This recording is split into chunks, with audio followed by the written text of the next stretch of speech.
Y'all, the latest news about our girl Wendy Williams is absolutely devastating. Her guardian, Sabrina Morrissey, just dropped a bombshell that none of us wanted to hear. Wendy is now cognitively impaired and permanently incapacitated. I know, it's hard to even process those words about our beloved queen of hot topics. But here's what's interesting. We actually had a glimmer of hope not too long ago. Wendy was last spotted in August 2024 during a shopping trip at a holistic wellness store in New Jersey, and according to the store attendant, she seemed okay. Then, something even more encouraging happened in early October. She did this phone interview with the Daily Mail, where she was actually discussing celebrity gossip, including the whole Diddy situation, and let me tell you what she said about Diddy. It'll give you chills. What is really weird is that I have been told by so many people, Wendy, you called it, including some people from my family who have said the same. You know how I feel about that. It's about time to see this video on TV of Cassie getting pummeled. It was just horrific, but now you have to think how many more times, how many more people, how many more women.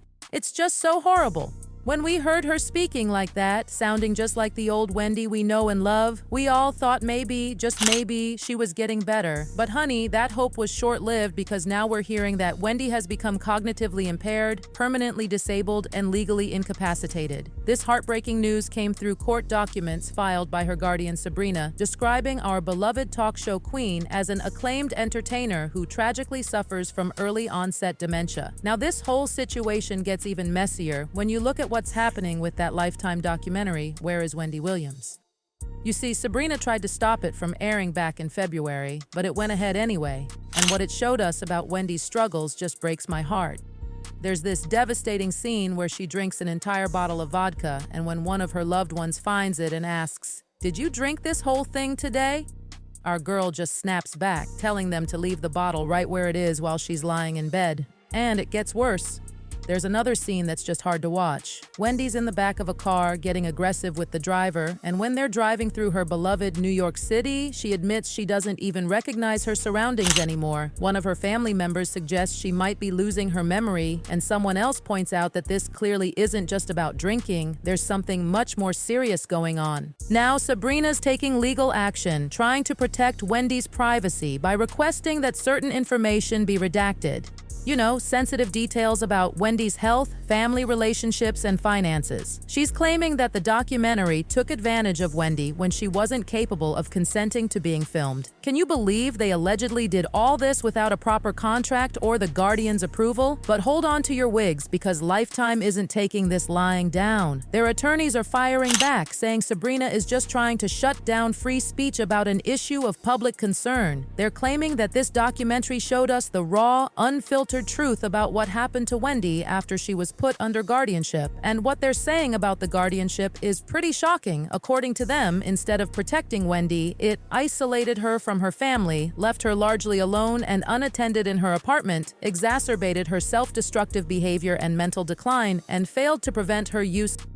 This legal drama gets even juicier because Entertainment One fired back at Sabrina with their own counterclaim, and what they're saying is absolutely shocking. They're accusing her of attempting to exceed the scope of her judicial authority over Wendy and trying to excuse her own failure to protect Wendy. But here's the part that really hits home. They say she's denying Wendy perhaps one of her last chances to exercise her autonomy and honestly reach her fans in exactly the frank and unfiltered manner that was the hallmark of her career.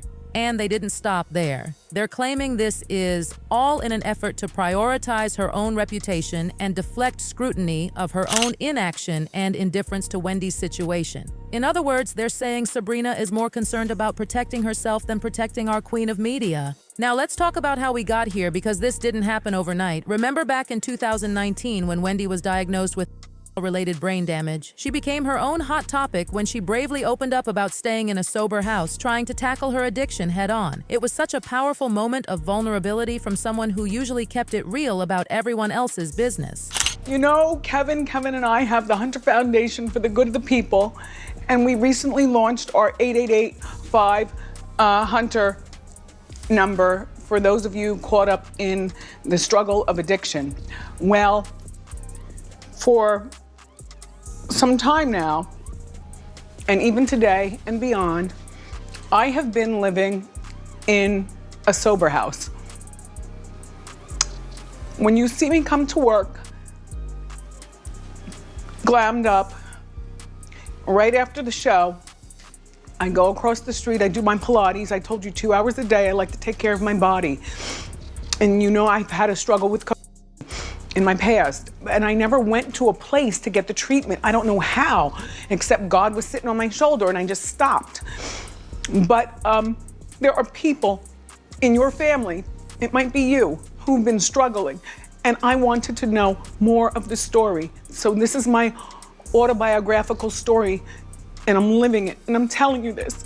But sadly, 2022 brought another setback when Wendy had to check into an undisclosed rehab facility again for treatment, and she spent 2 months being treated for severe alcoholism. The heartbreaking part? Sources say she never wanted to stop drinking, and the people around her in New York just let her continue. After those 2 months in rehab, she claimed she was feeling better than ever, but that's when doctors confirmed the devastating effects had on her brain. This was also around the time Wells Fargo raised those red flags about possible financial exploitation, leading to Wendy being placed under guardianship in 2022. Remember how confused and upset she was about that? My thing is that I've been asking questions about my money. And when I began asking questions about my money, suddenly Lori Schiller has got no response regarding my money. I want my money. This is not fair. And Wells Fargo has no questions and answers with regarding my money. This is not fair. For a while there, we all held on to hope that Wendy might bounce back. There was even talk about her starting a podcast. But then came those heartbreaking reports about her night out in New York City. According to Rob Shooter, who spilled all the details to Page 6, Wendy was spotted drinking her way from Fresco by Scott all the way to the gay bar, the Townhouse. Wendy looked lonely sitting by herself, but then lit up like a Christmas tree when she saw someone she knew. Rob shared even more details on his podcast about their encounter. Apparently, Wendy was desperately trying to keep everyone around her, saying, "Come and join me." When Rob explained he was with friends and couldn't leave them, Wendy insisted, "No, everybody." Even when they were ready to leave, our girl just didn't want to let them go. It's like she was reaching out for any connection she could find. Then there was that heartbreaking situation with the Atlanta Women's Expo in May 2023.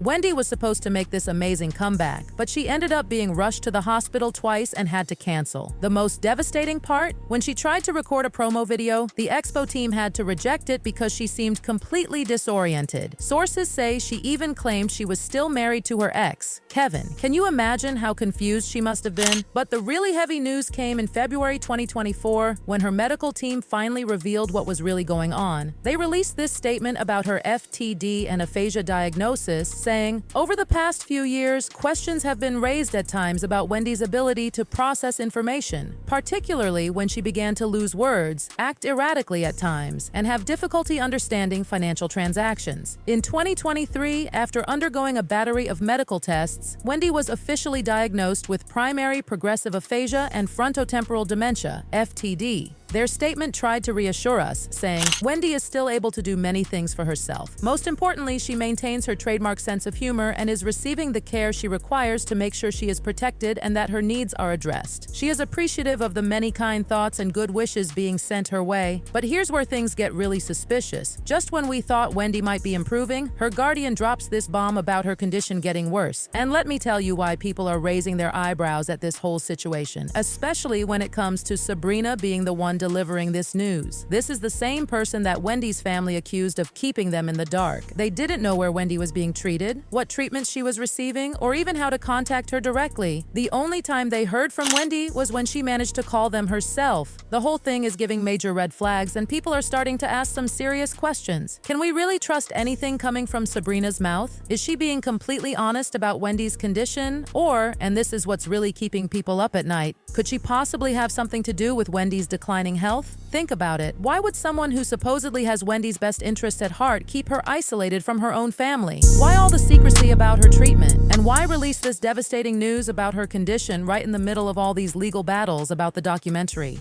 I've got to tell you, my heart just breaks for Wendy. Here's this incredible woman who spent years making us laugh, keeping it real, and giving us our daily dose of hot topics, now potentially spending her final days isolated from the people who love her most. From dominating daytime TV to being declared permanently permanently incapacitated. It's just not the ending our queen of media deserves. What do you think is really going on here? Are you buying what Sabrina's selling? Or do you think there's more to this story than meets the eye? Could Wendy's guardian be hiding something about her condition? Drop your thoughts in the comments below because this story is far from over and something tells me there are still more shocking revelations to come. Like Wendy always says, how you doing?